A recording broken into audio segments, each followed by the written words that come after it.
हम भी फिल्म बनाना चाहते हैं। Being a girl I really want to make a good film जो कि भोजपुरी को मैं रिप्रेजेंट कर पाऊँ, चाहे यू। तो जी हाँ दोस्तों, स्वागत है आप सभी का मेरे यूट्यूब चैनल पे। तो अगर इस चैनल पर आप नए हैं तो इस चैनल को सब्सक्राइब कर लीजिए।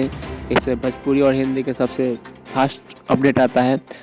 तो आज हम लोग बात करने वाले अक्षरा सेन को लेकर कि आज अक्षरा सेन ने आज मनोज तिवारी और रवि किशन से क्या बोली है कि इनका भी सपना है कि फिल्म में फिर से दोबारा काम करें। तो आइए हम लोग इन्हीं के मुंह से सुनते हैं क्या बोली है।